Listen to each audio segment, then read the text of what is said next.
Sekring dan pemutus sirkuit. Sekring harus dijaga agar bebas dari putus atau retak dalam kasus sekring, virus, dan isolator. Klip sekring harus utama dipertahankan untuk memberikan kontak yang memadai dengan sekring. Fuse holder untuk sekring pembatas arus tidak boleh dimodifikasi untuk memungkinkan sekring yang tidak membatasi arus. Pembatasan arus sekring tidak boleh dimodifikasi untuk memungkinkan penyisipannya ke arus yang membatasi fuse holder.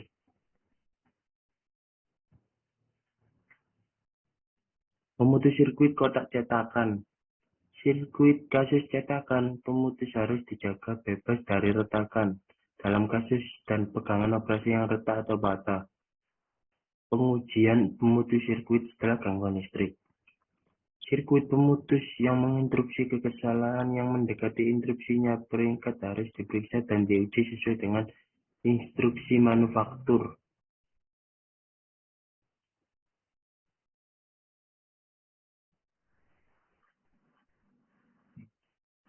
Assalamualaikum warahmatullahi wabarakatuh. Saya Gilang Permana dari kelompok Jarapan mau mempresentasikan tentang artikel 300.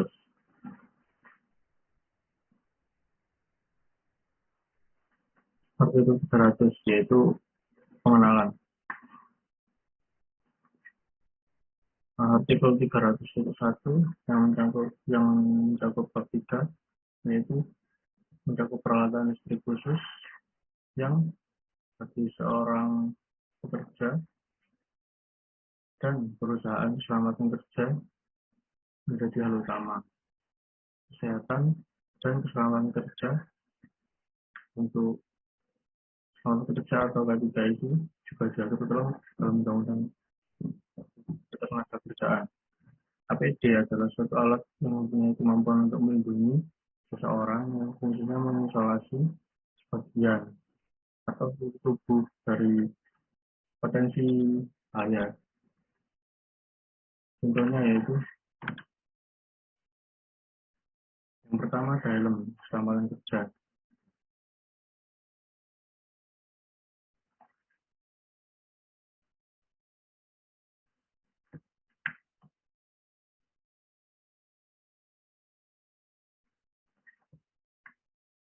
Helm ini berfungsi untuk melindungi kepala dari benturan, pukulan ataupun jagaan benda tajam.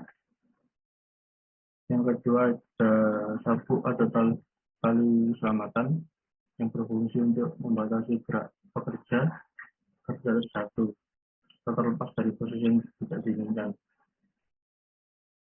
Sepatu boot yang berfungsi untuk melindungi kaki dari benturan atau tertimpa benda berat atau tertusuk benda tajam. Masker fungsi untuk melindungi organ pernapasan dengan cara menyaring bahan kimia, mikroorganisme, dan juga partikel debu. Lalu yang berikutnya ada kacamata pelindung. Kacamata ini berfungsi untuk melindungi mata dari paparan partikel yang melayang di udara maupun di air. Selanjutnya ada sarung tangan. Sarung tangan ini juga berfungsi untuk melindungi jari-jari tangan dari api, suhu panas, suhu dingin, radiasi, juga arus listrik, sehingga tidak kesetrum saat memegang tegangan. Lalu yang selanjutnya ada pelampung. Pelampung ini khusus digunakan oleh pekerja yang lagi di air supaya terhindar dari bahaya tenggelam. Lalu ada persyaratan umum. Yang pertama ada ketentuan umum. Ketentuan yang pertama adalah desain instalasi listrik harus memenuhi ketentuan kuil dan peraturan lain yang tersebut dalam 10.1. Selanjutnya ada desain instalasi listrik harus berdasarkan persyaratan dasar yang ditetapkan dalam 132 dan memperhitungkan serta memenuhi proteksi untuk keselamatan yang ditentukan pada bagian 4 sampai 41 sampai dengan 4 sampai 44. Yang selanjutnya, sebelum mendesain suatu instalasi listrik harus dilakukan asesmen dan survei lokasi. Lalu, ketentuan desain instalasi listrik. Yang pertama, desain instalasi listrik ialah berkas gambar, desain, dan uraian teknik yang digunakan sebagai pedoman. Lalu yang kedua, desain instalasi listrik harus dibuat dengan jelas serta mudah untuk dibaca dan juga dipahami oleh para teknisi. Artikel 300.2 yaitu tanggung jawab. Implementasi kesehatan keselamatan kerja dilakukan dengan memberikan pengarahan, pelatihan, dan juga pemberian fasilitas yang mendukung. Pada tahap ini, biasanya setiap perusahaan itu perlu untuk memperhatikan adanya kemampuan kegiatan yang mendukung pekerjaan.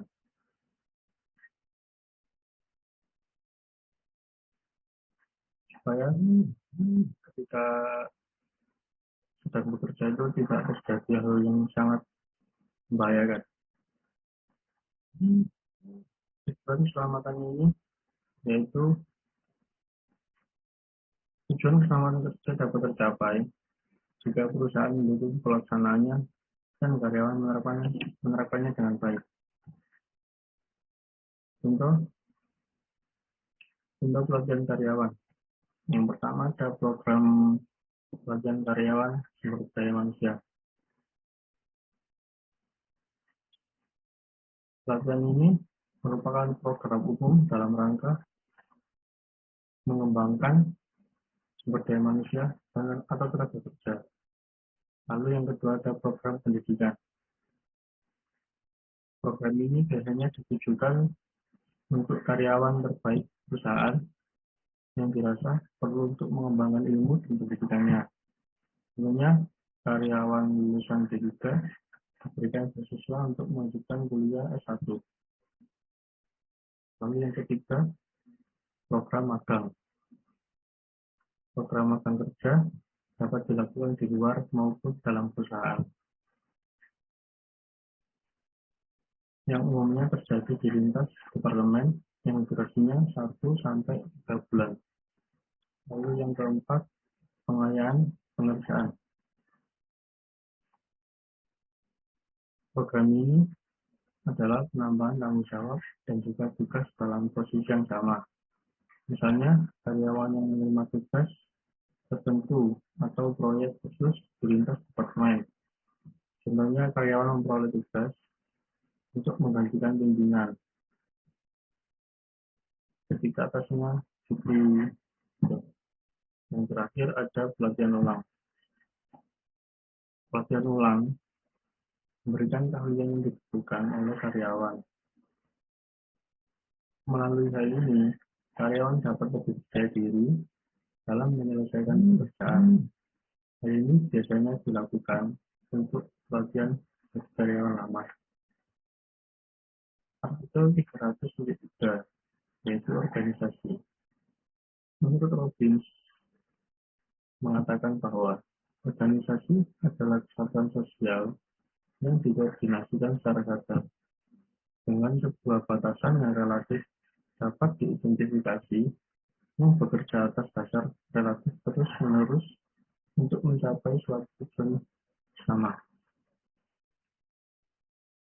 Pada bab ini dibagi menjadi beberapa artikel, yaitu artikel 300 yang berlaku secara umum, lalu artikel 310 yang berlaku secara elektrolis, selanjutnya artikel 320 yang berlaku untuk baterai ruang, lalu artikel 330 yang berlaku untuk laser, artikel 340 berlaku untuk peralatan elektronika daya, lalu ada artikel 350 yang berlaku untuk penelitian laboratorium pengembangan.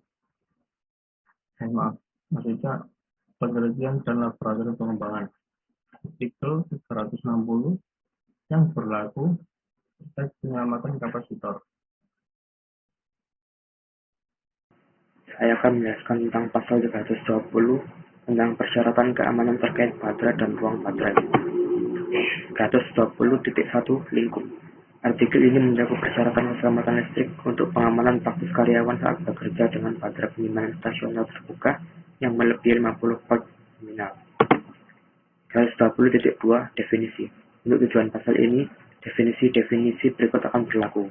Personil yang berwenang, orang yang bertanggung jawab atas tempat atau orang lain yang ditunjuk atau dipilih oleh orang yang bertanggung jawab atas tempat yang melakukan tugas tertentu yang terkait dengan baterai penyimpanan stasioner.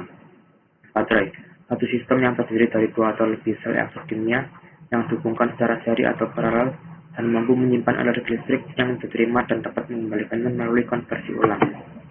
Ruang baterai, ruang yang khusus diperuntukkan untuk pemasangan baterai yang tidak memiliki selungkup pelindung lainnya. Sel, unit elektrokimia dasar didirikan oleh anoda dan katoda yang digunakan untuk menyimpan, menerima, dan menghantarkan energi listrik. Elektrolit, media cair amobil padat, cair atau berair yang menyediakan mekanisme transport ion antara elektroda positif dan negatif sel. Tegangan nominal, nilai yang diberikan ke sel atau baterai dari kelas tegangan tertentu untuk tujuan penunjukan yang nyaman. Tegangan operasi sel atau sistem dapat bervariasi di atas atau di bawah nilai ini. Dalam percontohan, satu atau lebih sel dipilih untuk mewakili parameter operasi seluruh baterai. Kadang-kadang disebut sel referensi suhu. Prospektif arus hubung singkat. Tingkat arus gangguan tertinggi yang secara teoritis dapat terjadi pada suatu titik pada suatu rangkaian. Ini adalah arus gangguan yang dapat mengalir jika terjadi hubung singkat impedasi 0 dan jika tidak ada perangkat proteksi yang beroperasi. Asam timbal yang diatur katup atau SRLA.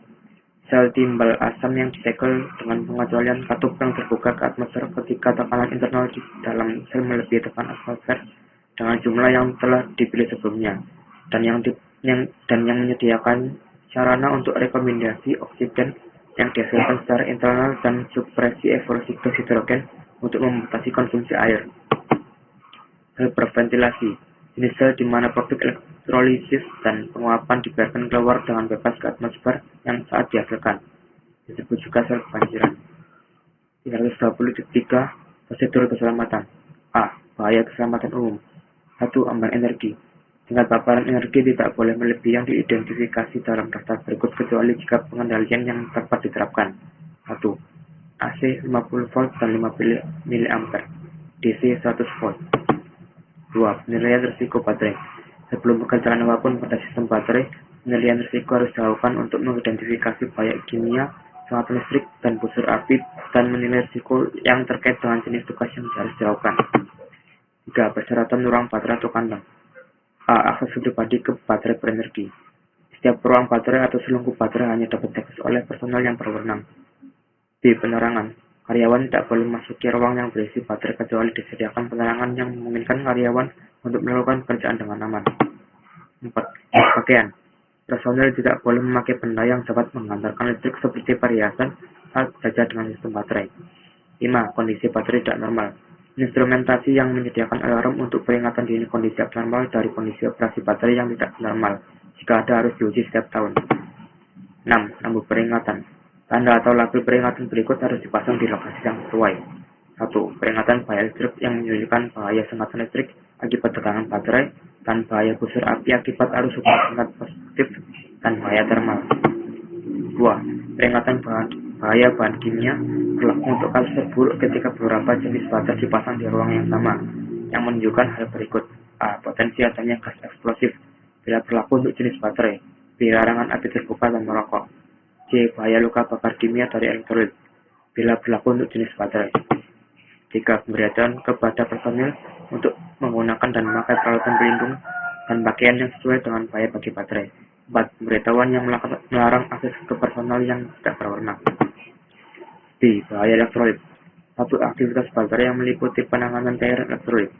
Perlengkapan pelindung berikut harus tersedia bagi karyawan yang melakukan segala jenis aktivitas pada baterai dengan elektrolit cair. 1. Kacamata dan pelindung wajah yang sesuai untuk bahaya listrik dan bahan kimia. 2. Sarung tangan dan celemek yang sesuai untuk bahaya bahan kimia.